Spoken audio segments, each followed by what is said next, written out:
This little chip you see here are the brake wheels. I don't know how I'm going to get them off. These pieces are all cast out of white metal, and they need to be sanded up a little bit on the edges.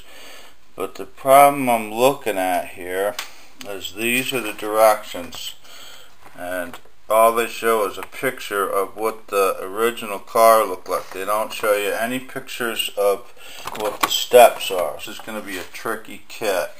Here's the package that it came in. I've had this kit for probably 20 years, and it was 10/16 then, and it comes with 3 cars minus the trucks and of course your work. It was made by Republic Locomotive Works, and the man's name on here is Marshall Thomas that put this kit together. And they also have these end scale logs that you paint up to use for them, or use for your logging area. And I also have a couple of packages of these stumps here, and I'm going to build this whole kit, and then I'm going to sell all 3 cars, logs, stumps, everything all painted and ready to go on a layout.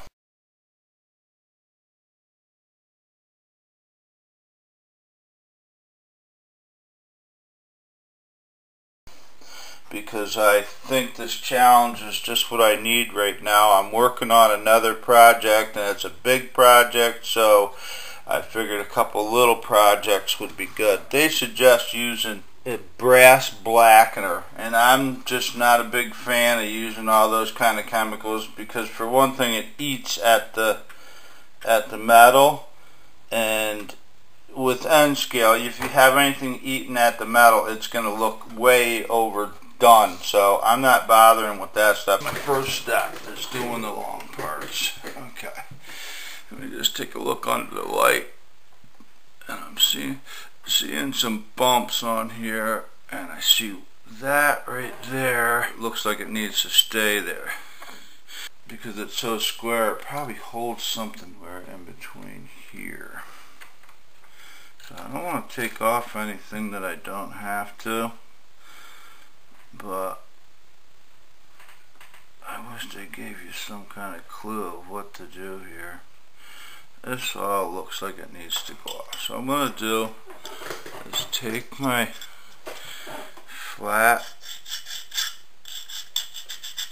screw sander and just run it over a few times. You really want to hold things just level when you do these, because then it'll bring a perfect flat surface to your model part.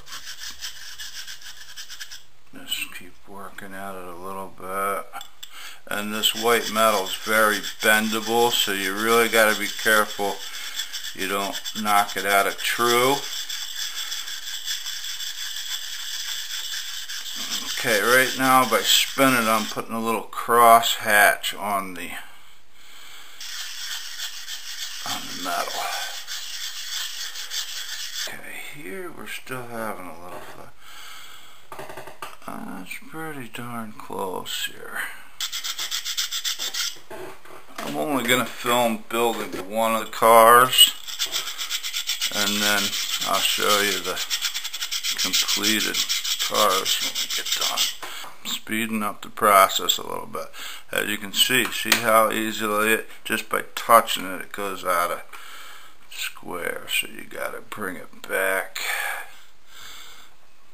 Oh boy, she's almost done. This part down really just about the way I want to get it. Okay, I couldn't get the oxide paint open, so I used gray primer to go over the piece, and this is the stage of the paint that I'm at now. Just pretty much just like that, and I'll just touch them up a little bit. I haven't started the brake yet. Actually, that's That's what I'll do right now. That's the brake cylinder. And I'm just going to take some primer and just go over that a little bit.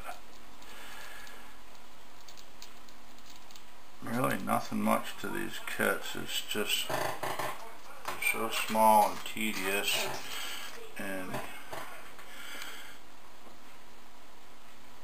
I've never done one before, so it's a first for me. I like it. After it dries, I'm just kind of, it's weird because this paint, even though it's gray, it's got a little bit of India ink in it, not much. So it feels, the black seems to run right into the cracks and the gray stays on top, which is what I'm looking for.